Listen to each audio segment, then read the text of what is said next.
بسم الله الرحمن الرحيم. أتى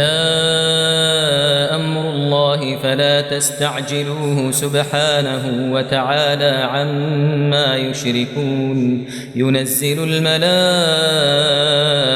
بالروح من أمره على من يشاء من عباده أن أنذروا أنه لا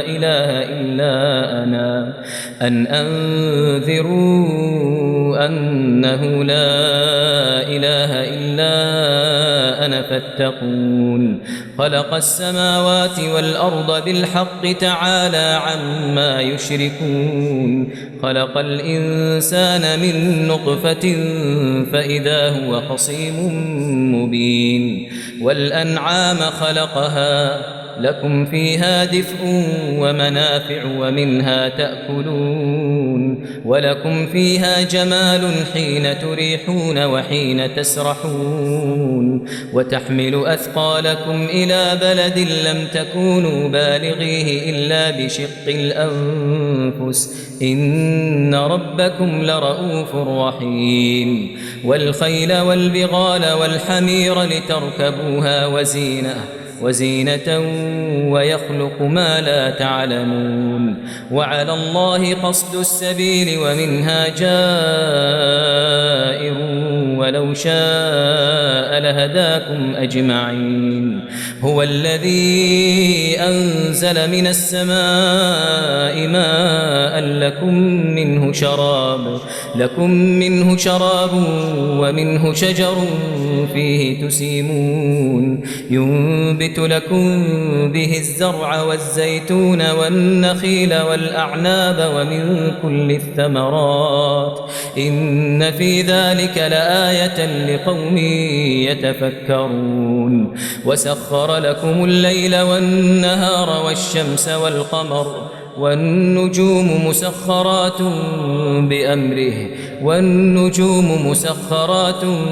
بأمره إن في ذلك لآيات لقوم يعقلون. وما ذرأ لكم في الأرض مختلفا ألوانه إن في ذلك لآية لقوم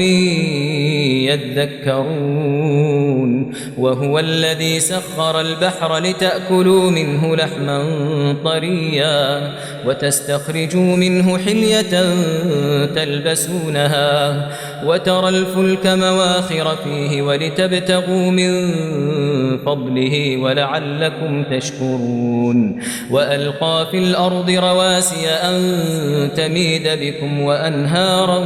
وسبلا لعلكم تهتدون. وعلامات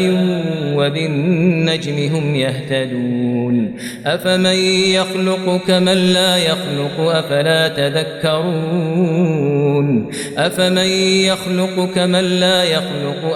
تذكرون.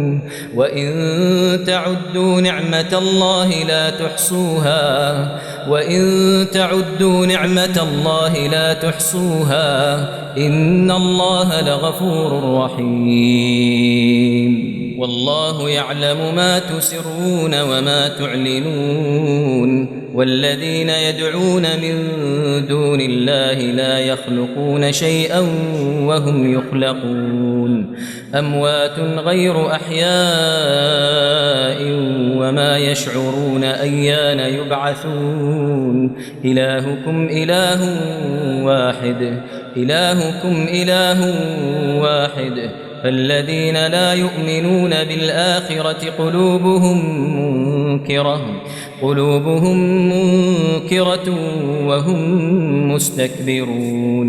لا جرم أن الله يعلم ما يسرون وما يعلنون إنه لا يحب المستكبرين. وإذا قيل لهم ماذا أنزل ربكم قالوا أساطير الأولين ليحملوا أوزارهم كاملة يوم القيامة ومن أوزار الذين يضلونهم بغير علم ألا ساء يزرون قد مكر الذين من قبلهم فأتى الله بنيانهم من القواعد فخر عليهم السقف من فوقهم وأتاهم العذاب من حيث لا يشعرون ثم يوم القيامة يخزيهم ويقول أين شركائي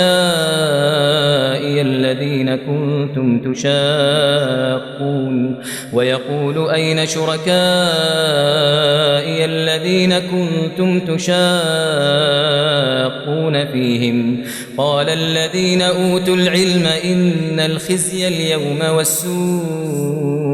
على الكافرين الذين تتوفاهم الملائكة ظالمي أنفسهم فألقوا السلم ما كنا نعمل من سوء بلى إن الله عليم بما كنتم تعملون فادخلوا أبواب جهنم خالدين فيها فلبئس مثوى المتكبرين وقيل للذين اتقوا ماذا أنزل ربكم قالوا خيرا للذين أحسنوا في هذه الدنيا حسنة ولدار الآخرة خير ولنعم دار المتقين جنات عدن يدخلونها تجري من تحتها الأنهار لهم فيها ما يشاءون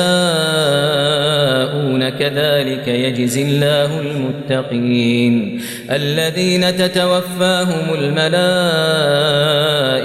طيبين يقولون سلام عليكم ادخلوا الجنة بما كنتم تعملون هل ينظرون إلا أن تأتيهم الملائكة أو يأتي أمر ربك كذلك فعل الذين من قبلهم وما ظلمهم الله ولكن كانوا أنفسهم يظلمون فأصابهم سيئات ما عملوا وحاق بهم ما كانوا به يستهزئون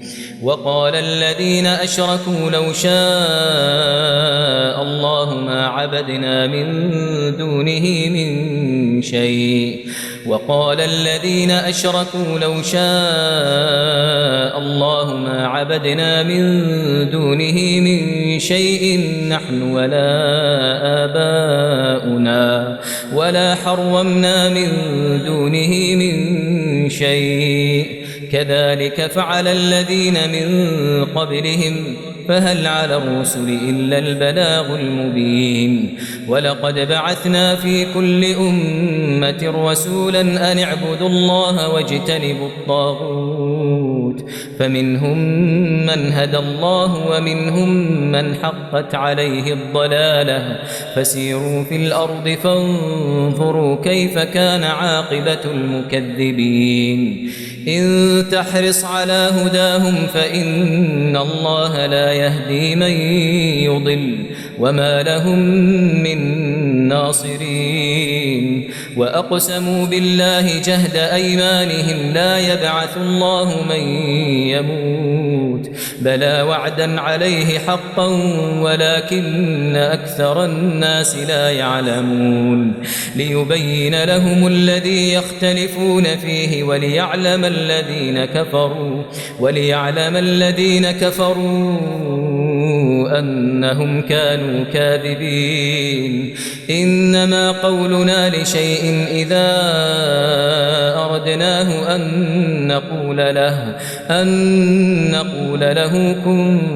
فيكون والذين هاجروا في الله من بعد ما ظلموا لنبوئنهم في الدنيا حسنة ولأجر الآخرة أكبر لو كانوا يعلمون الذين صبروا وعلى ربهم يتوكلون وما أرسلنا من قبلك إلا رجالا نوحي إليهم فاسألوا أهل الذكر إن كنتم لا تعلمون بالبينات والزبر وأنزلنا إليك الذكر لتبين للناس ما نزل إليهم ولعلهم يتفكرون أفأمن الذين مكروا السيئات أن يخسف الله بهم الأرض أو يأتيهم العذاب من حيث لا يشعرون أو يأخذهم في تقلبهم فما هم بمعجزين أو يأخذهم على تخوف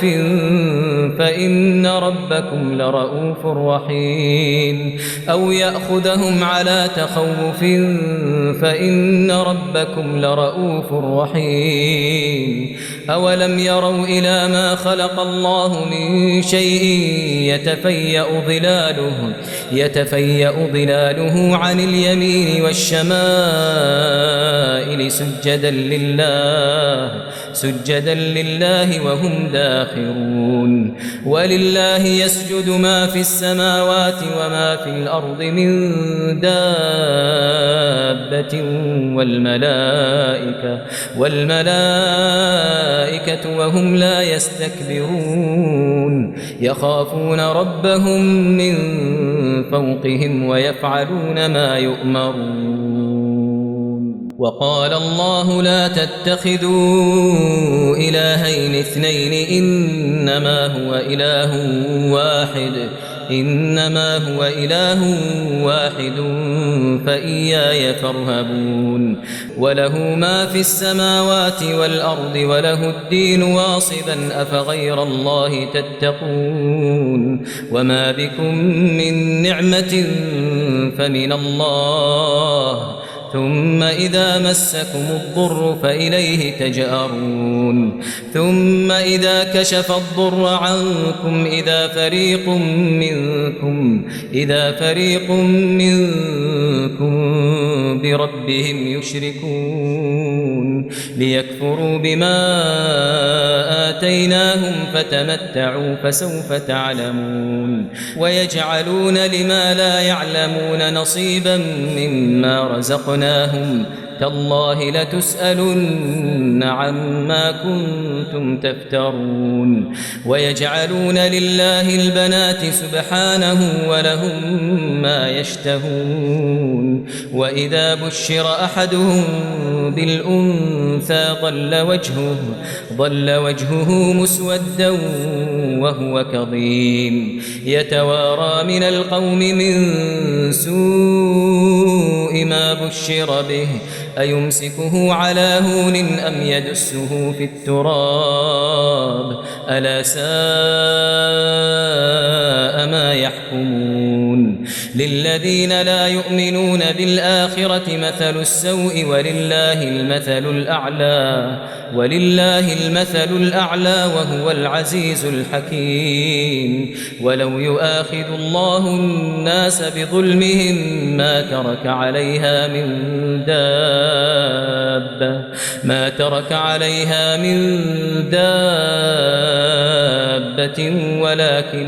ولكن يؤخرهم إلى أجل مسمى فإذا جاء أجلهم لا يستأخرون ساعة ولا يستقدمون ويجعلون لله ما يكرهون وتصف ألسنتهم الكذب أن لهم الحسنى لا جرم أن لهم النار وأنهم مفرطون تالله لقد أرسلنا إلى أمم من قبلك فزين لهم الشيطان أعمالهم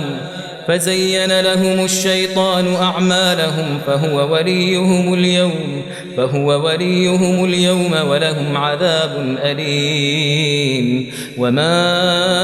أنزلنا عليك الكتاب إلا لتبين لهم الذي اختلفوا فيه وهدى ورحمة لقوم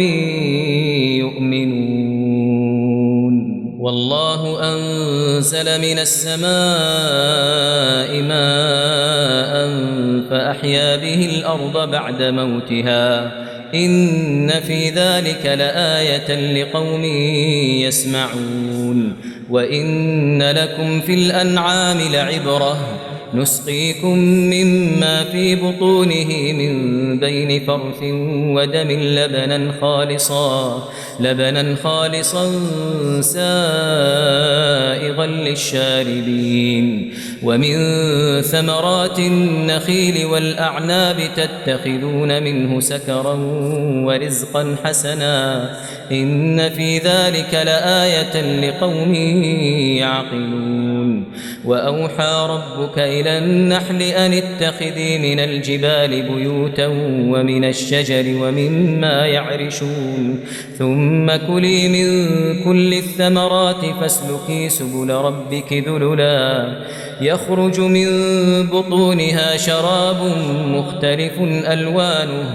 يخرج من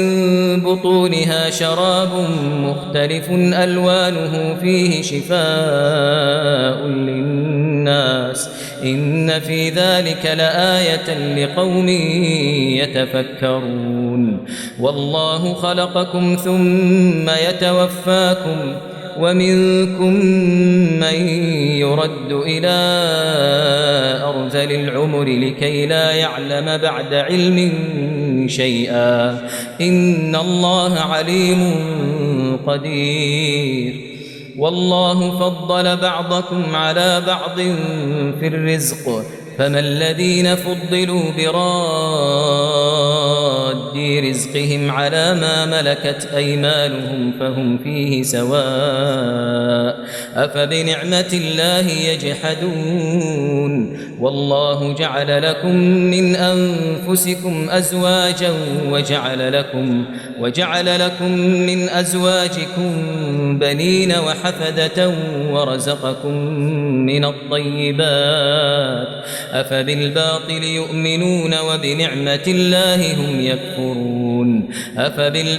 يؤمنون وبنعمة الله هم يكفرون ويعبدون من دون الله ما لا يملك لهم رزقا من السماوات والأرض شيئا ولا يستطيعون فلا تضربوا لله الأمثال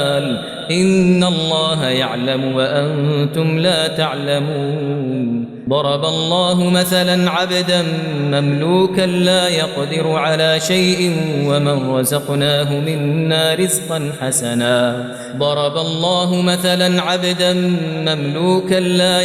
على شيء ومن رزقناه منا رزقا حسنا فهو ينفق منه سرا وجهرا هل يستوون الحمد لله بل أكثرهم لا يعلمون وضرب الله مثلا رجلين أحدهما أبكم لا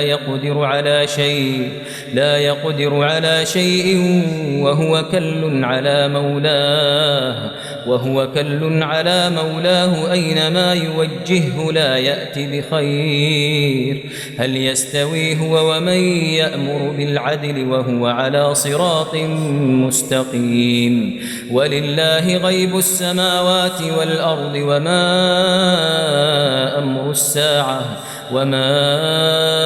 أمر الساعة إلا كلمح البصر أو هو أقرب إن الله على كل شيء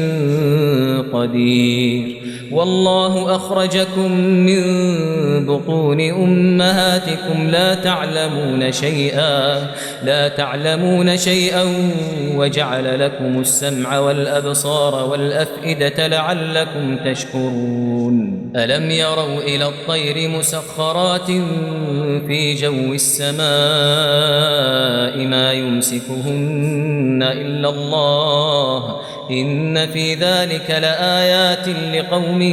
يؤمنون والله جعل لكم من بيوتكم سكنا وجعل لكم من جلود الأنعام بيوتا تستخفونها يوم ضعنكم ويوم إقامتكم ومن أصوافها وأوبارها وأشعارها أثاثا ومتاعا إلى حين والله جعل لكم مما خلق ظلالا وجعل لكم من الجبال أكنانا وجعل لكم سرابيل تقيكم الحر وسرابيل تقيكم بأسكم كذلك يتم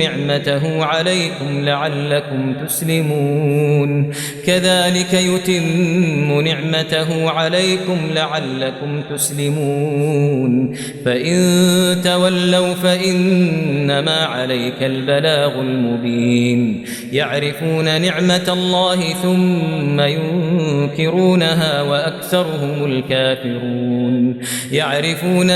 الله ثم ينكرونها وأكثرهم الكافرون ويوم نبعث من كل أمة شهيدا ثم لا يؤذن للذين كفروا ولا هم يستعتبون وإذا رأى الذين ظلموا العذاب فلا يخفف عنهم ولا هم ينظرون وإذا رأى الذين أشركوا شركاءهم قالوا ربنا هؤلاء شركاؤنا الذين كنا ندعو من دونك فألقوا إليهم القول إنكم لكاذبون وألقوا إلى الله يومئذ السلم وضل عنهم ما كانوا يفترون الذين كفروا وصدوا عن سبيل الله زدناهم عذابا فوق العذاب بما كانوا يفسدون ويوم نبعث في كل أمة شهيدا عليهم من أنفسهم وجئنا بك شهيدا على هؤلاء ونزلنا عليك الكتاب تبيانا لكل شيء وهدى ورحمة وبشرى للمسلمين إن الله يأمر بالعدل والإحسان وإيتاء ذي القربى وينهى عن الفحشاء والمنكر والبغي يعظكم لعلكم تذكرون وأوفوا بعهد الله إذا عاهدتم ولا تنقضوا الأيمان بعد توكيدها وقد جعلتم الله عليكم كفيلا إن الله يعلم ما تفعلون ولا تكونوا كالتي نقضت غزلها من بعد قوة أنكاثا تتخذون أيمانكم دخلا بينكم أن تكون أمة هي أربى من أمة إنما يبلوكم الله به وليبينن لكم يوم القيامة ما كنتم فيه تختلفون ولو شاء الله لجعلكم أمة واحدة ولكن يضل من يشاء ويهدي من يشاء ولتسألن عما كنتم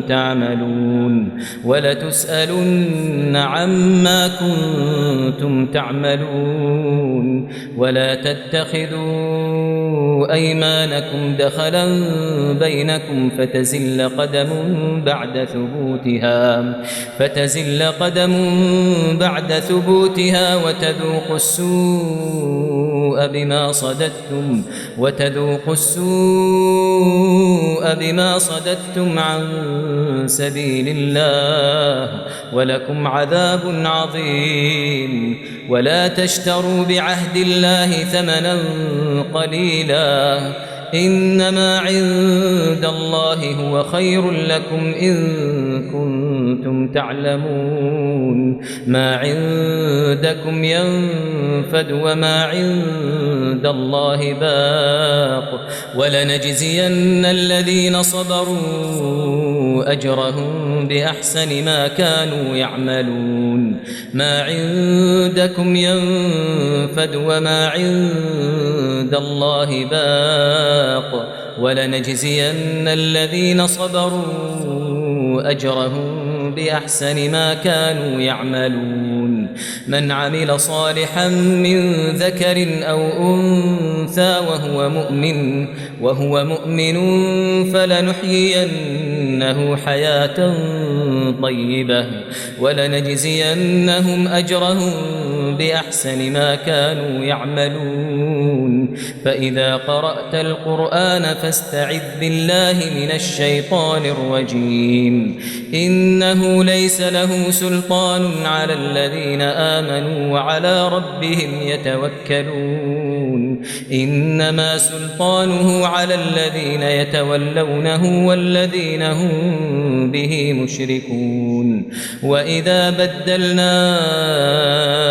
آية مكان آية والله أعلم بما ينزل قالوا إنما أنت مفتر بل أكثرهم لا يعلمون. قل نزله روح القدس من ربك بالحق ليثبت الذين آمنوا وهدى وبشرى للمسلمين. ولقد نعلم أنهم يقولون إنما يعلمه بشر لسان الذي يلحدون إليه أعجمي وهذا لسان عربي مبين. إن الذين لا يؤمنون بآيات الله لا يهديهم الله ولهم عذاب أليم. إنما يفتري الكذب الذين لا يؤمنون بآيات الله وأولئك هم الكاذبون. من كفر بالله من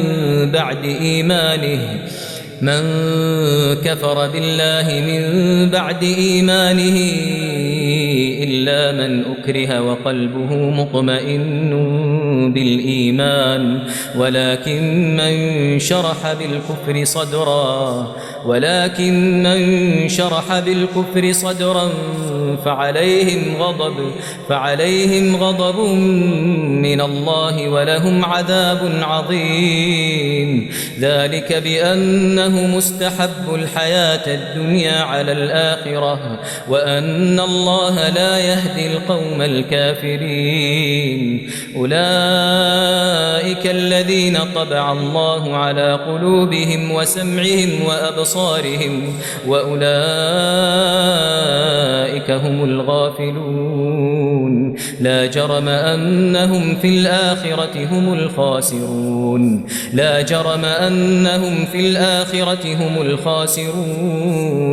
ثم إن ربك للذين هاجروا من بعد ما فتنوا ثم جاهدوا وصبروا إن ربك من بعدها لغفور رحيم. يوم تأتي كل نفس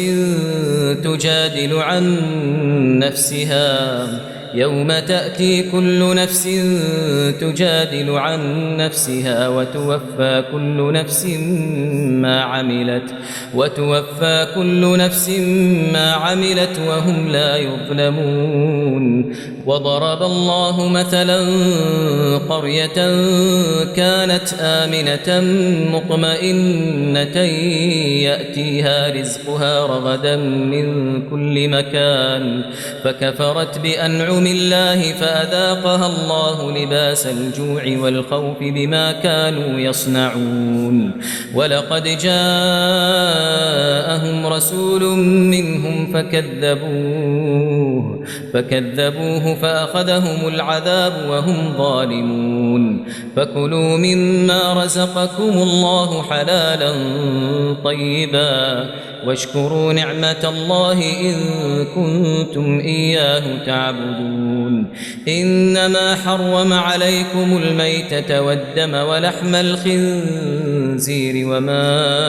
أهل لغير الله به فمن اضطر غير باغ ولا عاد فإن الله غفور رحيم ولا تقولوا لما تصف ألسنتكم الكذب هذا حلال وهذا حرام لتفتروا على الله الكذب إن الذين يفترون على الله الكذب لا يفلحون متاع قليل ولهم عذاب أليم وعلى الذين هادوا حرمنا ما قصصنا عليك من قبل وما ظلمناهم ولكن كانوا أنفسهم يظلمون ثم إن ربك للذين عملوا السوء بجهالة ثم تابوا من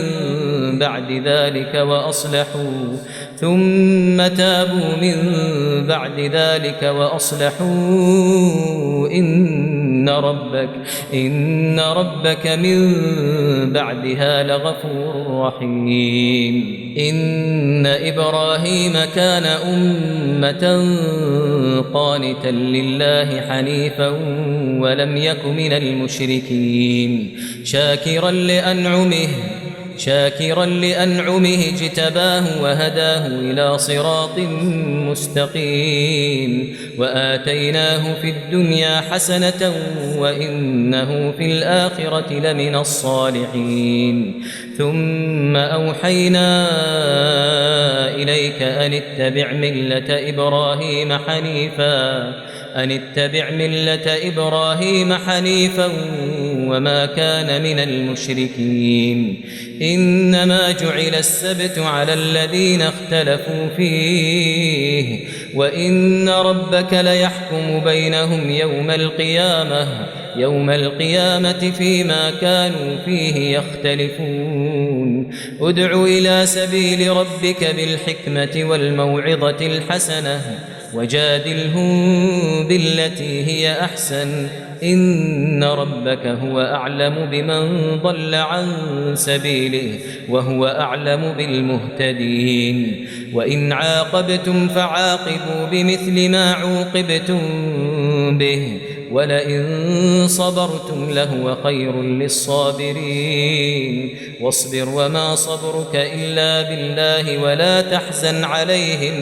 ولا تحزن عليهم ولا تك في ضيق مما يمكرون إن الله مع الذين اتقوا والذين هم محسنون